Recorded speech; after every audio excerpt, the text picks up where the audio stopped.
Trying to save on a gift for his mistress, a husband found a caregiver for his sick wife at a dump. And the moment the vagrant touched her hand, Derek Turner stood by the window of his cozy office, framed with intricately carved wood, looking out at the street with a blank expression. The autumn leaves whirled cheerfully in the gusty wind, reminding him of how quickly time slipped away. Time, which unfortunately was clearly not on the side of his wife, Carol. For several months now, she had been fighting an illness to no avail, and Derek knew the burden was becoming unbearable, physically and mentally. He sighed and looked down at a sheet of paper filled with numbers swirling in his mind, expenses for Carol's treatment, business costs, and something to please his beloved woman. Not Carol, of course. Derek had long since cooled toward his wife. His heart now belonged to another woman entirely, the irresistible Natalie Gray, whom he'd met at an auction. Oh, why hadn't he met her sooner?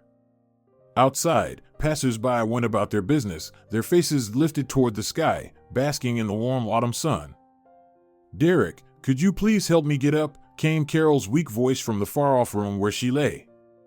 He grimaced. Once again, she was demanding his attention. How exhausting it all was. Why did she resist? Why cling to life like this? Wasn't everything clear already? Carol gazed wistfully at the door, but her husband showed no hurry to help her. Lately, he had grown increasingly distant. He had once promised to love her forever.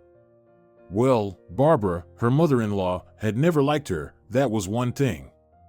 But Derek? She hadn't expected him to push her away. Realizing he wouldn't come, Carol started the difficult task of rising from the bed. What would be routine for most people was a real challenge for her now. Pain lingered every moment, making even simple tasks like getting from bed to the window seem like insurmountable trials. Carefully, she swung her legs down, struggling to keep her balance as she pushed herself to stand. On the third attempt, she managed to rise. Just don't get dizzy, she reminded herself. Step by step. Once, she had been a prize-winning swimmer. What did they call her? Oh, right. The golden fish. Now, those days were only a memory. Meanwhile, Derek, entirely forgetting his wife's request, let his mind drift back to Natalie, his mistress, whom he'd met by chance, but who had quickly become a central part of his life. The red-haired beauty had her own whims and expectations, and Derek felt he had to do something special for her before his finances hit a crisis. Money. It's all about money. He sighed again. At that moment, his office phone rang, its shrill trill startling Carol. Derek looked hopefully at his smartphone screen, but it was his mother calling. What did she want this early? As he often did, Derek switched to video mode. It had become his standard. When dealing in the antique business, face-to-face interaction, even digitally, was essential. Hi, Mom. Good morning, son. Are you busy? Barbara started. Derek hesitated briefly, then fibbed a little. Well, I can spare a minute or two for you. Then I'll get straight to the point. Derek, have you sorted things out with Carol yet? Maybe it's time to put her in a paid hospice? You're working all the time. When do you even have time to deal with her? Barbara's suggestion was delivered as if they were discussing a stray dog. Derek grimaced. His mother's proposal seemed logical, if not for one small issue: he didn't have the funds for it. He'd put everything into an advance payment on an antique shipment from a rural estate. Preparing to respond, Derek didn't notice Carol's beloved cat, Bonnie, silently pushed the door open and slip into the office. Bonnie was generally wary of Derek, but she was irresistibly drawn to the large aquarium with its exotic fish. With the door left ajar, Carol had unwittingly become a witness to the conversation. Barbara and Derek had a habit of discussing things openly, often without consideration for others' presence. Mom, I'd love to, but right now I simply can't afford a paid hospice, Derek replied, dropping his eyes guiltily. Barbara frowned. Then get her a caregiver, but someone cheap. Why waste so much money if she's doomed anyway? She's drained the family with her illness. How did you even end up marrying someone so weak? And those memory lapses, maybe she has mental issues on top of it. I mean, how could she not remember her own childhood?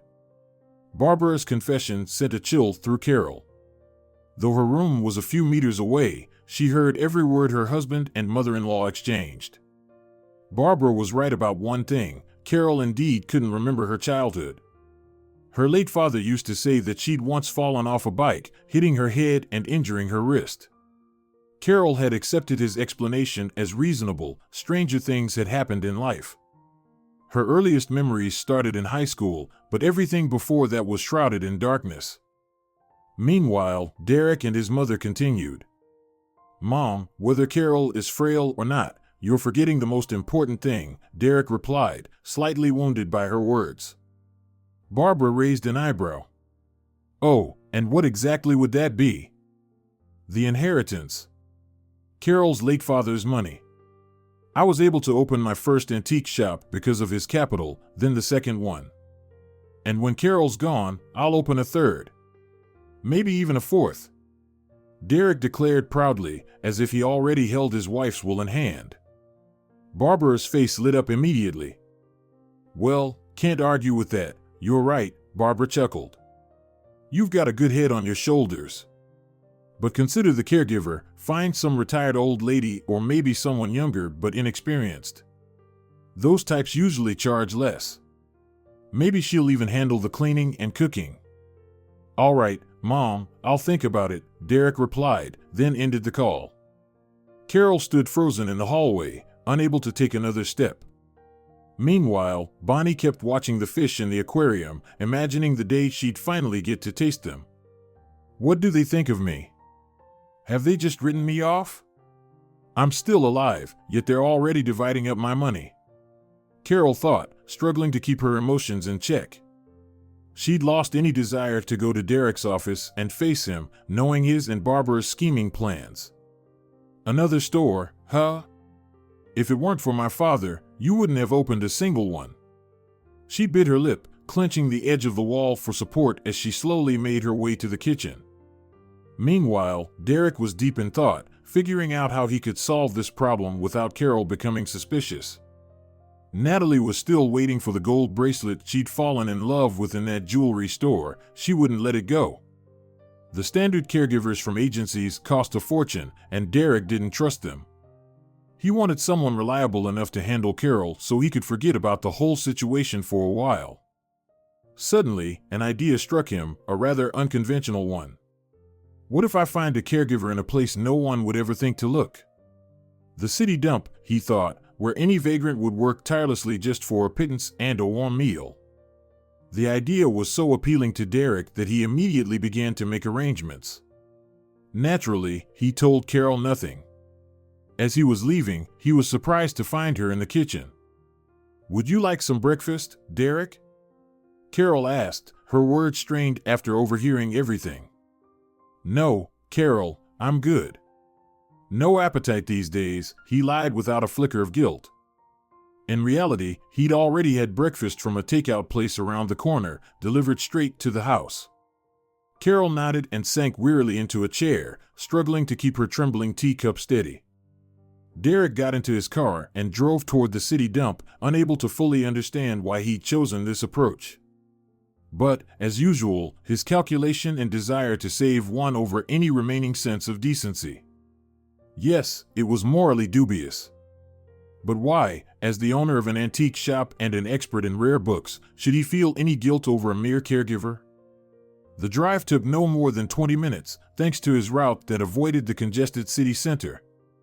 Eventually, the ominous outline of the dump appeared ahead. The air, filled with the scent of dust, decay, and something sickeningly sweet, stung his nostrils. Grimacing, Derek tried not to breathe too deeply as he absently adjusted his expensive tie, which felt absurdly out of place here. Stepping out of the car and carefully avoiding the muddy puddles, he surveyed his surroundings. Just piles of trash stacked in disarray. But then he noticed a booted foot sticking out from under a mound of torn mattresses, and a filthy elbow poking through a pile of old newspapers, accompanied by the unmistakable sound of snoring. Derek grimaced and quickly looked away in disgust. Where are all the beggars? Derek muttered to himself, nervously jingling his car keys. Hope I didn't come here for nothing. Just then, he saw her, a young woman, barely 17 or 18, leaning against a mangled old coat rack, sifting through tattered rags as though she were searching for something of value. Her face was pale, her dark hair tangled and unwashed, falling over her shoulders. She looked painfully thin and poorly dressed for the weather. Derek walked toward her, trying to avoid looking at the filth coating the ground. "Hello," he began, doing his best to sound polite. "Could you help me out?" The girl lifted her gaze to him, eyes full of fear and distrust. Derek noted her striking gray eyes, large, clear, and beautiful. "What do you want?" she asked bluntly, ignoring his greeting. Derek hesitated for a moment, wondering how to explain his purpose without sounding utterly callous. He couldn't just say he'd come to the dump looking to hire help. "I need a caregiver for my wife," he explained, trying to sound as straightforward as possible. "She's ill and requires someone to look after her. You might be a good fit for the role." She simply stared, waiting for him to continue. "I'm willing to pay," he added, noticing she wasn't moving. "Not much, of course, but enough to be comfortable." "What would I have to do?" she finally asked. "Take care of my wife," Derek replied. "Feed her, give her water, make sure she takes her medicine. Nothing complicated. I'll explain everything." The young woman fell silent, gazing into the distance. Derek waited patiently, knowing this offer might be her only real chance for survival. "And where is she, your wife?" she asked. "She lives in a large house," Derek replied, motioning toward the city. "It has everything you'll need. You'll have your own room and access to everything you could need." "What if I can't do it?" "I don't have any medical training, you know." Her eyes flickered with something that looked almost like irony. "You can do it." "It's really not as hard as it sounds," Derek assured her, ignoring how she pulled back slightly, like a skittish animal. "If anything comes up, I'll help you myself. I don't have any medical training either." The girl hesitated, then, with a defeated sigh, said, "Fine, just let me warn my grandpa first. I'll be quick, okay?" Derek breathed a sigh of relief. "All right, but make it fast. After that, I'll take you to the house and explain everything. What's your name, by the way?" "Ruth," she said over her shoulder. "I'm Derek," he called after her, feeling strangely important in that moment, like some lord from an old painting hiring his servants. "Ah, the perks of living well," he mused to himself with a self-satisfied grin. Ruth returned in 5 minutes, breathless and flushed. On their way to the car, she shared a little about herself. Ruth Jordan was an orphan who'd been homeless since she was 13, surviving by scavenging the dump and sleeping in abandoned cars. She had no actual grandpa. The dump's caretaker, Richard Clark, was the closest thing she'd had to family. Derek nodded as he started the engine, feeling mildly indifferent to Ruth's background as long as she did her job without fuss. Arriving at Derek's grand, opulent house left Ruth in awe. She'd never seen anything like it. The large hall was adorned with antique furniture, paintings, and tapestries depicting mythological scenes from ancient cultures. "Your wife," Ruth whispered, "she must be very wealthy." "Yes," Derek replied, with a touch of pride. "And soon, it will all be mine." "And yet, you're cutting corners on her care," Ruth remarked, unable to suppress her contempt. Derek shot her a dark look but held back, knowing she could still run if he responded harshly. He wasn't about to let his efforts go to waste. "Follow me," he said sharply. "I'll show you your mistress's room." Without waiting for a response, Derek opened the door to a spacious bedroom. Carol lay in bed, looking frail and delicate, almost like a young girl. Her hair cascaded across the pillow, and her eyes were closed. Derek stepped closer, touching her hand a little too brusquely. "Dear," he whispered, "I hired you a caregiver.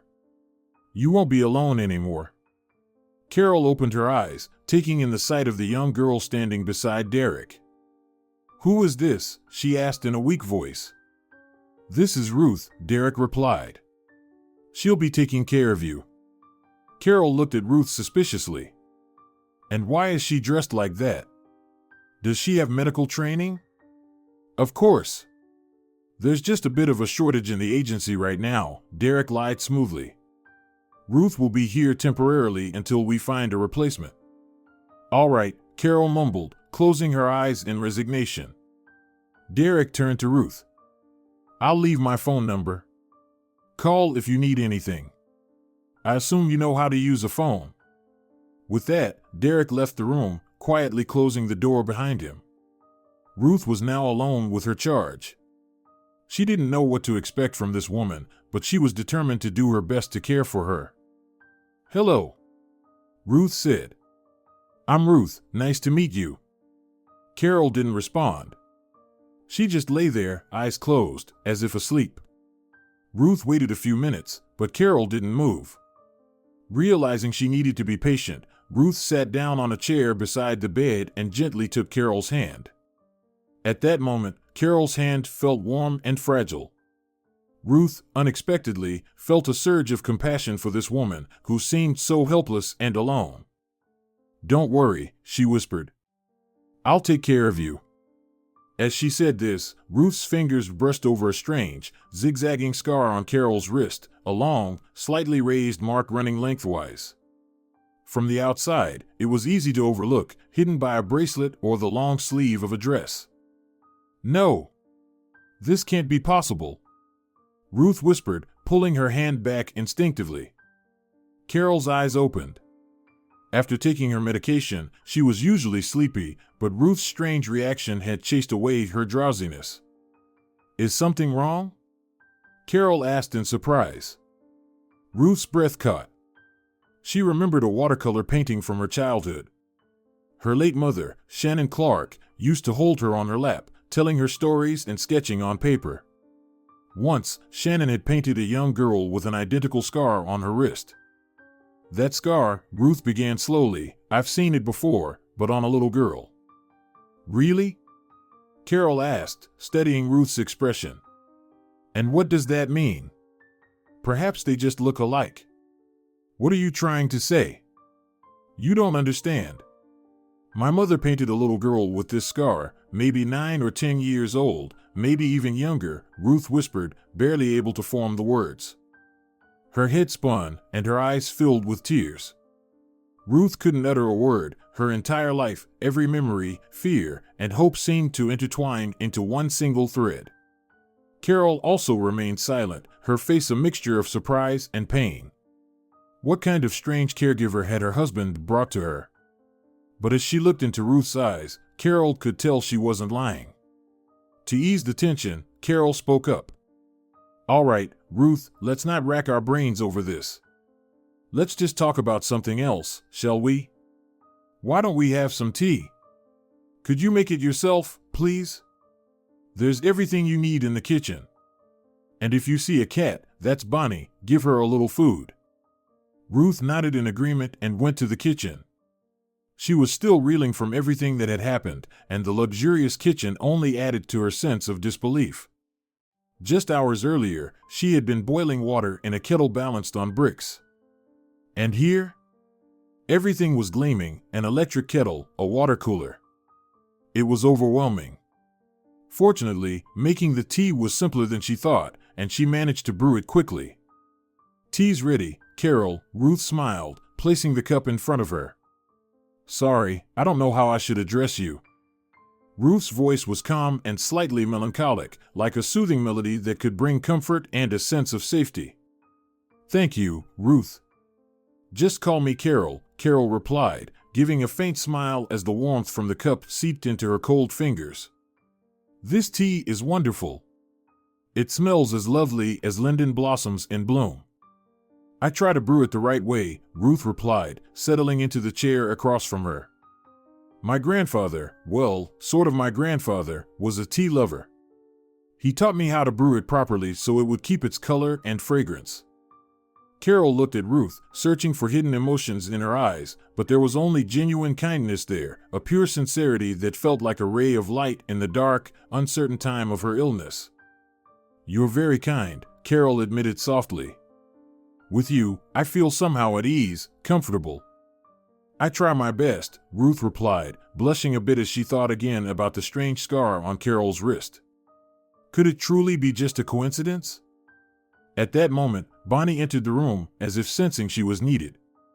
The fluffy ochre-colored cat, with eyes as green as emeralds, gracefully padded across the carpet. Glancing at Carol with her golden gaze, Bonnie hopped onto the couch, curled up at her mistress's feet, and began to purr, as if her soft melody could drive away sorrow and melancholy. "And here's my darling," Carol noted, gently stroking the cat.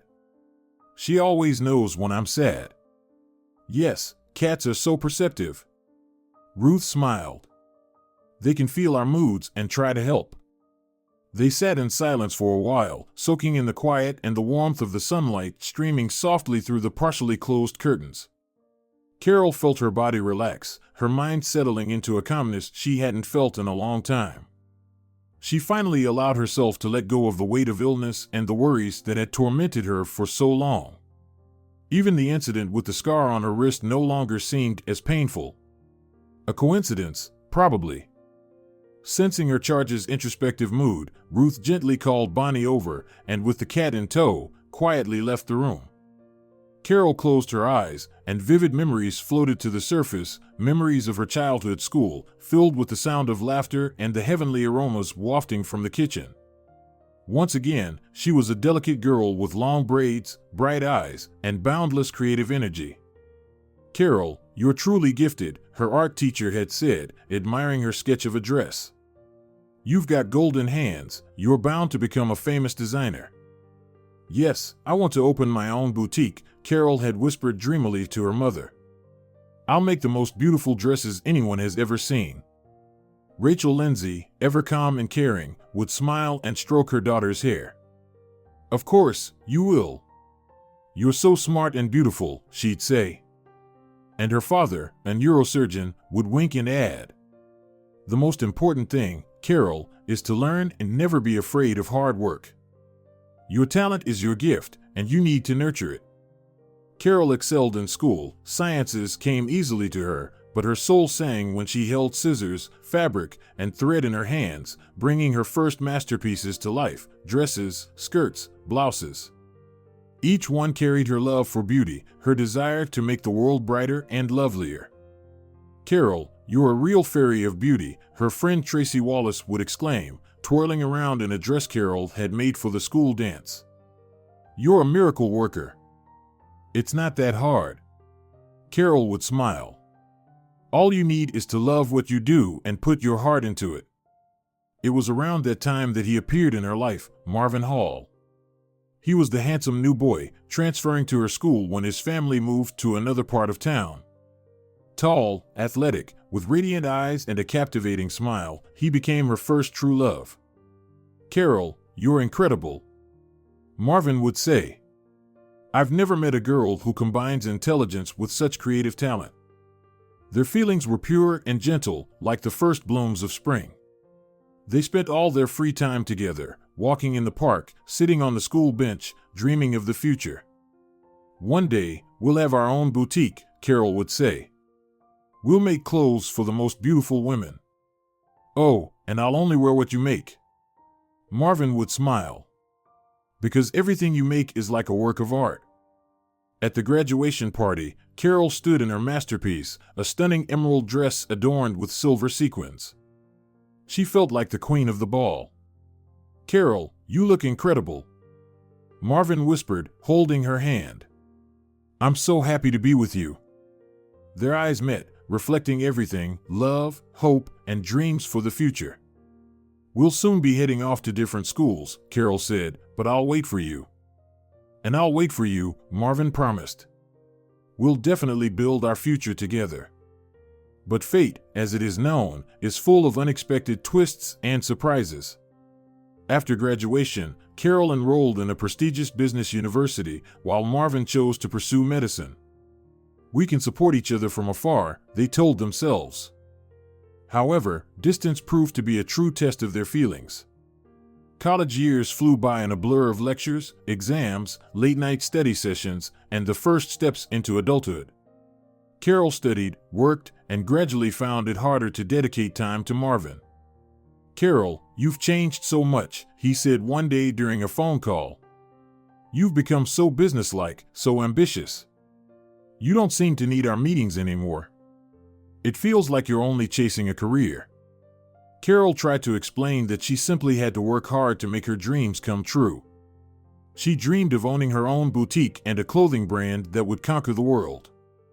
"I can't take this anymore," Marvin exclaimed one day.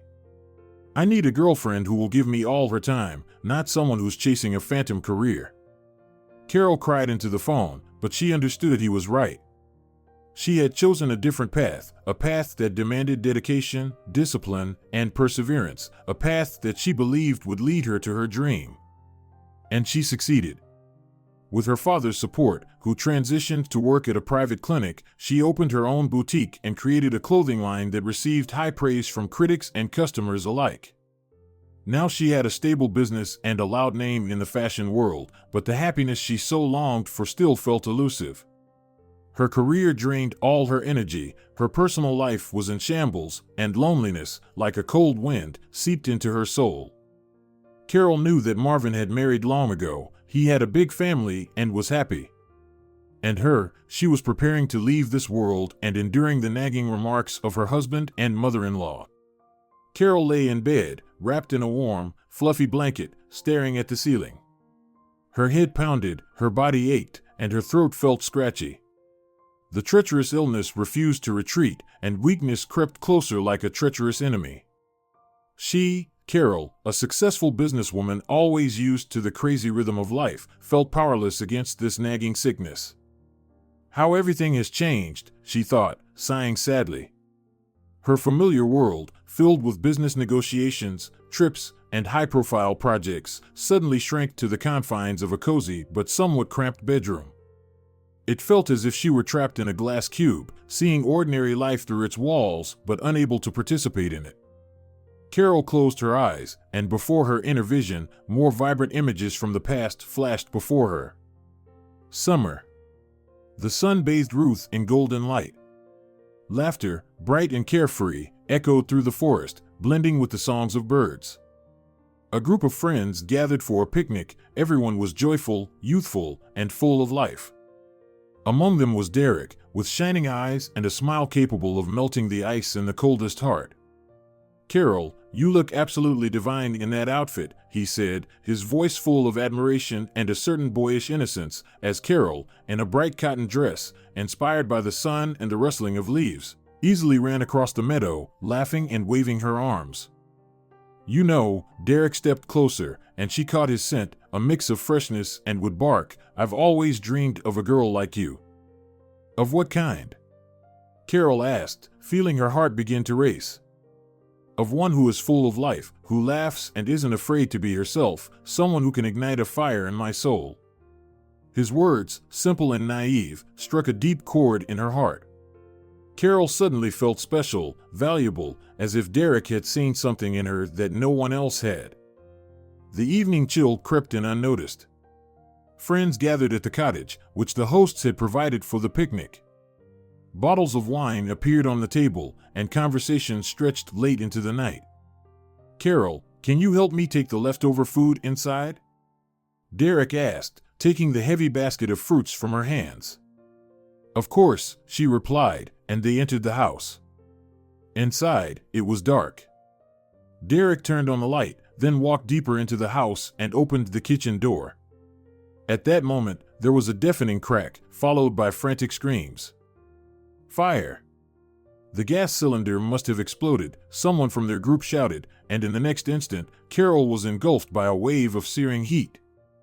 She dashed outside, panic, screams, everything spun in a mad whirlwind. Carol saw people rushing out, but Derek was trapped in the room, consumed by flames.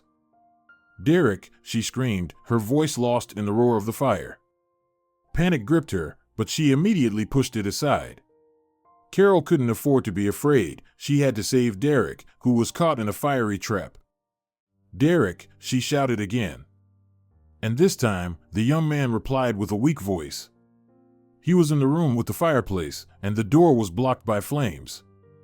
Carol rushed to the window and quickly assessed the situation. "Derek, hold on," she shouted, and with a mighty swing, she smashed the glass with a large rock. At that moment, her hands and legs moved purely mechanically, obeying the fear and adrenaline coursing through her. In the same instant, she saw Derek's face, illuminated by the flames, and realized that he was scared. "Come on, Derek," she yelled, trying to reach her hand through the window. The boy immediately grabbed her, and with tremendous effort, she pulled him outside. Soon, the young people found themselves on the ground in relative safety. "Carol, you saved me," Derek whispered, his eyes full of gratitude and love. "I just couldn't leave you there," Carol replied, and her head began to spin from the acrid smoke. At that moment, the girl felt a wave of weakness and fainted. Even now, many years later, Carol remembered waking up and seeing Derek sitting beside her, holding her hand. "You're my hero. I love you." Their wedding was magical, a white dress, a bridal bouquet, joyful faces of the guests, and endless happiness in Derek's eyes. Carol never thought love could be so strong and all-consuming. Perhaps, at that moment, her former feelings for Marvin no longer seemed special or unique. Carol spent several happy years with Derek, but time is merciless. The illness appeared suddenly, like a thunderstorm on a clear day. Carol felt her strength waning, her body betraying her. "Derek, I'm scared. What if it's the same illness my father had?" she confessed to her husband one evening during dinner. "Don't be afraid, I'll always be by your side," he replied. At that time, his eyes were still filled with tenderness and endless love. But now everything had changed. Derek was thinking about anything but his sick wife. The doctors shrugged their shoulders, suggesting one treatment after another, but nothing worked. Derek, unusually tight-fisted, counted every penny allocated for his wife's treatment and hated her more each day. Perhaps if Marvin hadn't moved to another city, Carol would have turned to him for help. But after what had happened, the young businesswoman didn't want to stir up the past or cause pain to the man who had once loved her. While Carol was lost in memories of the past, Derek was reserving a table for two at a restaurant, waiting for Natalie to arrive. The businessman's pocket was pleasantly bulging with a gift bought with saved money. He had met Natalie by chance at one of the auctions, where he sold antiques at deliberately inflated prices. He had once opened an antique shop with the money from Carol's late father, who had moved to a private clinic several years ago, greatly increasing the earnings of the talented neurosurgeon. Natalie captivated Derek from the first glance. The red-haired coquette smiled languidly throughout the auction, making him unmistakable signs and hinting at a possible continuation of their meeting. The romance ignited suddenly, like a fire in a drought year, with the wind carrying the flames, destroying everything in its path. Glancing at his watch from time to time, Derek was noticeably nervous. "Well, where is she?" Natalie usually didn't let herself be late and always arrived on time. Derek considered himself a punctual and meticulous person and didn't like it when others were late. Finally, the restaurant doors swung open, and Natalie appeared at the threshold in a form-fitting red dress and stunning high heels. Derek's heart raced anxiously, blood rushed to his head, and he felt himself getting lightheaded. But when he saw that Natalie wasn't alone, but accompanied by a well-built man in his 50s with a ponytail, he felt uneasy. The silver-haired stranger wore an expensive suit of foreign cut and clearly belonged to the business elite. However, Derek had never seen him at business gatherings. "Hi, darling. This is my dad, Steve Gray," Natalie sang with an angelic voice as she settled in next to him. Her father surveyed the establishment with a businesslike glance, habitually searching for a waiter, who promptly and obediently pulled out a chair for him. Derek's knees trembled with fear. The thing was, he had already heard about Steve Gray, who was considered a shadowy business mogul with extensive connections in criminal circles.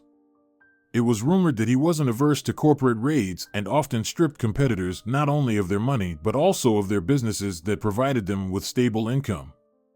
Law enforcement had tried for several years to put Steve behind bars, but thanks to a whole army of expensive lawyers, he always managed to come out unscathed. After sitting down at the table, Steve gave Derek a contemptuous look, then smirked and said, "I imagined you a bit differently. You seem rather flimsy, in my opinion." Derek cleared his throat awkwardly and looked away. "Excuse me, I didn't know Natalie was your daughter." Steve smirked, "And you didn't need to know. You've probably heard that people in our circle are forbidden from having families? Well, Natalie is my illegitimate daughter. I think I don't need to warn you not to talk too much, or you might find yourself in a precarious situation." After that phrase, Derek choked and dropped his glass of water. The waiter immediately rushed over, dutifully starting to wipe the floor. Yes, I understand everything, Steve," Derek began to defend himself. But Steve was clearly interested in something else, and without hesitation, he got straight to the point. "Look, Derek, I don't know if you're aware of this, but Natalie is pregnant with your child. The truth is, she's scared to tell you. Well, I've done my research and know that you're married, so something needs to be done. You understand that delaying this matter is akin to a death sentence." Derek swallowed hard and shifted his gaze to his lover.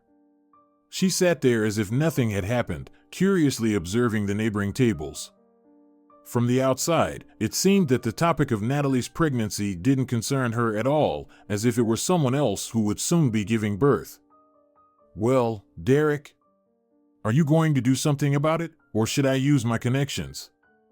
Keep in mind, I'll always find a husband for Natalie. If not you, then someone else will do.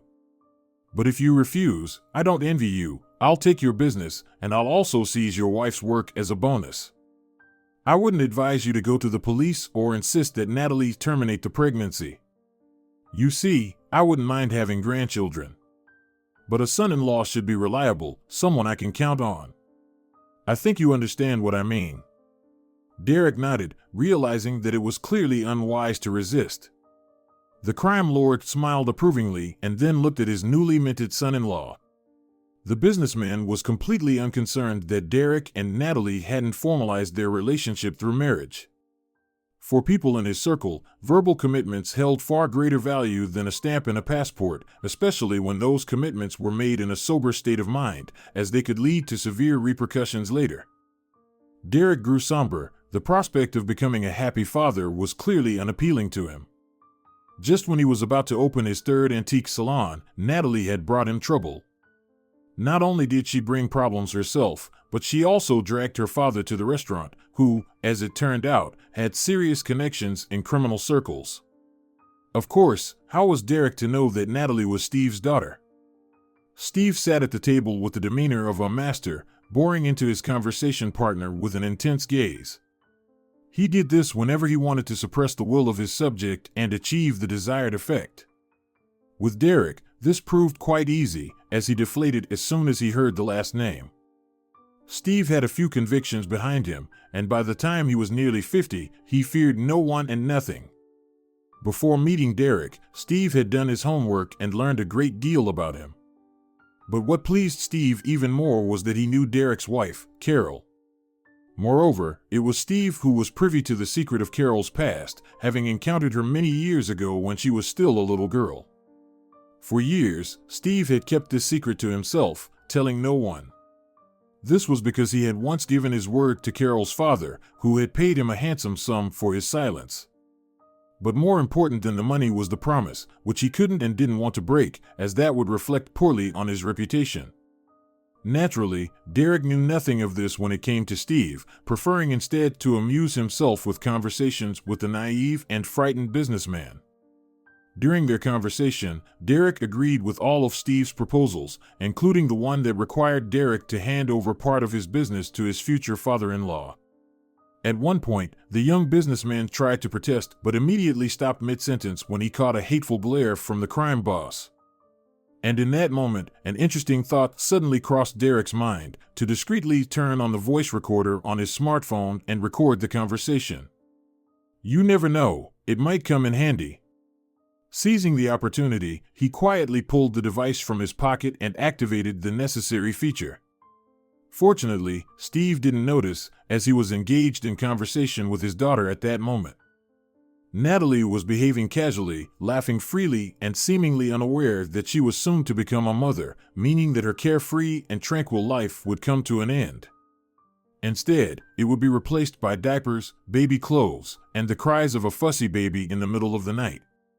This was why Derek didn't like children. He wanted to enjoy life without rushing into fatherhood. With Carol, he had been fortunate in this regard. She never managed to get pregnant. At one point, his wife even suggested adopting a child from an orphanage, but Derek had refused.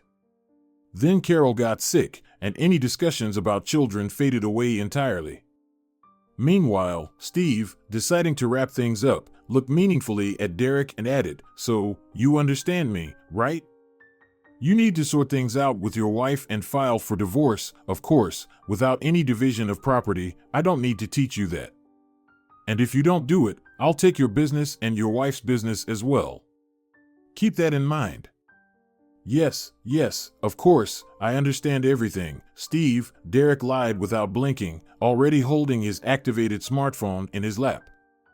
Naturally, the young businessman was taking a serious risk. If Steve had noticed the recording device, he would hardly have left the restaurant in the same state he had entered. But today, luck was clearly on Derek's side, helping him avoid Natalie's wrath. However, for some reason, he suddenly didn't want to spend time with his lover, especially not to give that flirtatious woman a gold bracelet with gemstones. In fact, a plan began to form in his mind on how he could catch Steve off guard and cut ties with Natalie, who had been too vocal about their future together. At most, Derek was ready for a no-strings-attached meeting in a cozy hotel room or somewhere else.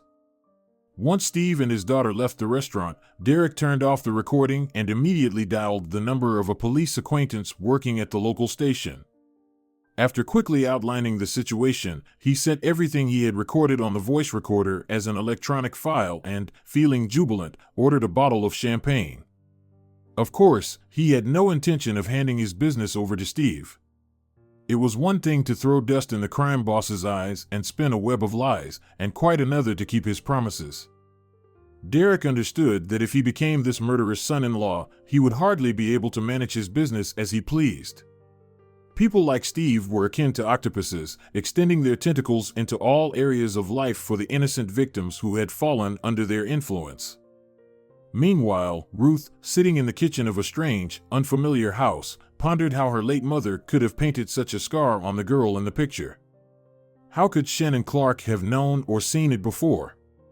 Naturally, she had no answer to her question, and now there was no one to ask. Her mother had passed away several years ago, and since then, she had been wandering through a dump after her stepfather had burned down their house in a drunken rage. Carol hardly thought about the scar on her arm, deciding that the caregiver had probably made a mistake. But who knew what her late mother might have painted? It was possible that it was just a coincidence, which often happens when someone sees something from their past. Right after the phone call to the police, Derek decided to speak with his mother to warn her about the possible repercussions that were sure to come, considering his confrontation with Steve. As soon as Barbara heard with whom her son was planning to get into a fight, she felt uneasy. "Are you out of your mind?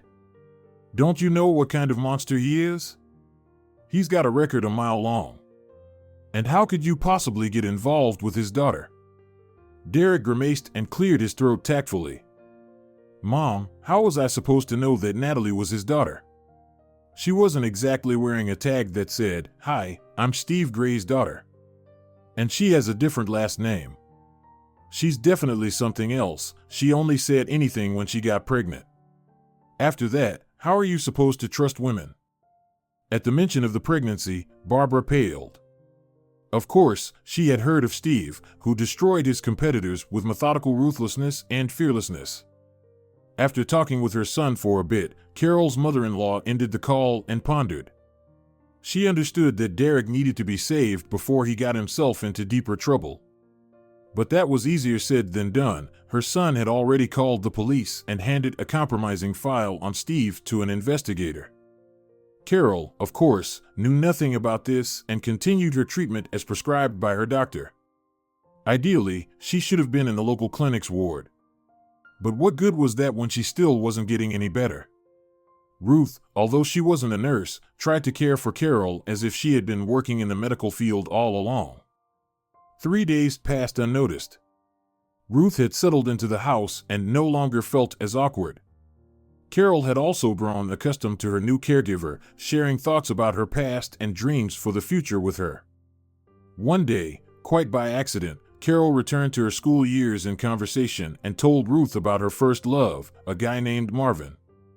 When Ruth learned his last name and what he did, she bit her lip in pain, realizing that this might be a considerable opportunity to help her employer. Of course, Carol would never have called Marvin and asked for help. But that's where Ruth came in, having lived on the streets for several years, considering herself brave and uncompromising. Understandably, Ruth called Marvin in secret and didn't mention it to Carol. And here came Ruth's first success.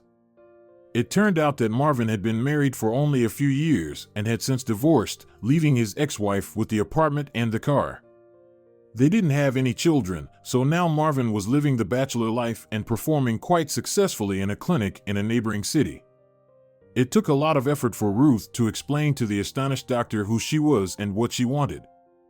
When Marvin learned about Carol's dire condition, he promised to come as soon as possible. Meanwhile, dark times had befallen Steve's seemingly cloudless life.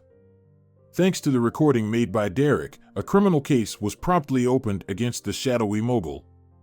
Steve quickly understood where the wind was blowing and who the Good Samaritan was that had recorded him.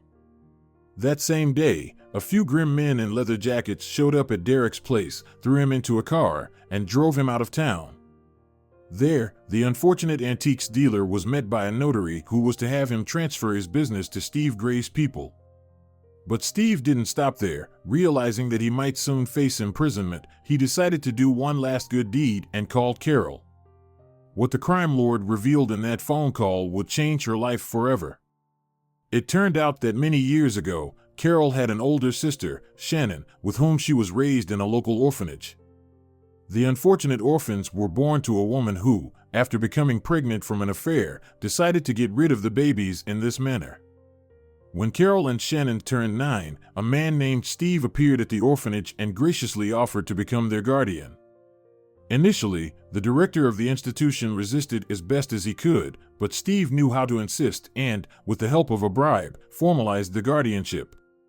Of course, in the literal sense, Carol and Shannon were of no use to him as daughters. Steve had other goals. He wanted to turn the little girls into thieves, as they looked almost like twin sisters, with a 4-year age difference. For several months, Steve trained Carol and her sister Shannon in the tricks of the thieving trade and fraudulent schemes that they would need when they began to break into the homes of wealthy citizens. Carol and Shannon managed to rob about 3 houses when Steve set his sights on the next victim, a neurosurgeon at the local clinic. In the villain's view, the talented doctor, Lewis Johnson, must have substantial funds in his home. However, it turned out there was nothing to take in the doctor's house, and when the childless doctor returned home from work early and caught the little girls rummaging through his cabinets and drawers, the irreparable happened. Shannon, being the older sister, managed to escape, but Carol was caught. Lewis was shocked to discover that such a small girl was already engaged in thievery. Remembering Steve's teachings, Carol seized the moment and ran to the window. She flung the shutters open and tried to jump out, but did so very awkwardly, injuring her arm and head when she fell. It took almost a miracle to pull Carol back from the brink of death. It was after that incident that she lost her memory and acquired the scar on her arm that the caregiver had mentioned. When Steve approached Lewis, the talented neurosurgeon paid him a ransom for silence and asked him to disappear from his life forever, as the childless doctor had grown attached to the little girl with all his heart and planned to adopt her into his family. Unfortunately, Steve refused to disclose the existence of Lewis's sister, Shannon. Later, the older sister escaped from such a dangerous guardian, losing all contact with her younger sister in the process. Carol was astonished when she learned that Ruth was the daughter of her older sister, whom she had given birth to at the age of 18. Tears streamed down Carol's face, bringing bitterness not only to her cheeks but also to her heart. Only then did Ruth understand why her mother had drawn a girl with a scar on her arm all that time. In this way, the grown-up Shannon was drawing her little sister, whom she had lost forever. Shannon had only seen Carol once when Steve brought her to the room where the neurosurgeon was caring for her. Upon learning that Carol was her aunt, Ruth couldn't hold back her tears and rushed to embrace her relative. But another surprise awaited Carol, one that was no less shocking than the previous one. Marvin had unexpectedly come to visit her, and he offered his help and involvement in the surgery from the moment he stepped through the door. At first, Carol refused, saying that it was already too late to help her and that the doctors had done everything they could. But Marvin just shook his head and laughed at the results of the examinations conducted by the local physicians. It turned out that there had been a medical error, which, although extremely rare, could still happen from time to time. Subsequently, Marvin kept his promise and skillfully performed the surgery on Carol, instilling hope in her for a swift recovery. When the young businesswoman regained consciousness, the first person she saw was Marvin. "Thank you. You're my savior." Marvin smiled and, summoning his courage, gently kissed her on the cheek. It turned out that all this time, he had loved Carol with all his heart and couldn't forget the years they had spent together. Even after getting married, Marvin found himself comparing his wife to Carol, which likely contributed to their divorce. Despite Steve being convicted for his past and current crimes, Derek still lost his business. Meanwhile, Natalie severed all ties with the disgraced antique dealer and shifted her attention to another suitor. As for Carol, Steve's people chose not to bother her out of respect for her dark past, given that she had once involuntarily worked for their boss as a little girl caught in a difficult situation. Ruth's life, on the other hand, changed for the better. She no longer had to wander around the city dump all day long to feed herself. After all, with such a kind, wealthy aunt as Carol, she was no longer in danger. Once Carol successfully underwent surgery and completed her rehabilitation, Marvin, without hesitation, proposed to her, first securing support from Ruth, who didn't regret a bit reaching out to him for help. Carol accepted the proposal, as she had filed for divorce from Derek immediately after the operation. They avoided court hearings and property division. The wedding was modest, as neither of the newlyweds wanted any excessive pomp or attention on themselves. After all, happiness, as is well known, loves silence. Only close friends and those who had known Carol and Marvin since their school days, confident that one day this couple would tie the knot, were present at the celebration. 6 months later, Carol became pregnant and realized that a new chapter in her life was beginning. This meant it was time to set aside her business and surround her future baby with love and care. Moreover, Ruth's niece was making great progress in mastering the craft of sewing, and perhaps in the future, she would be able to take over her aunt's position as the head of the network of tailoring shops. If you enjoyed the story, please support it with a like and a comment. All the best to you.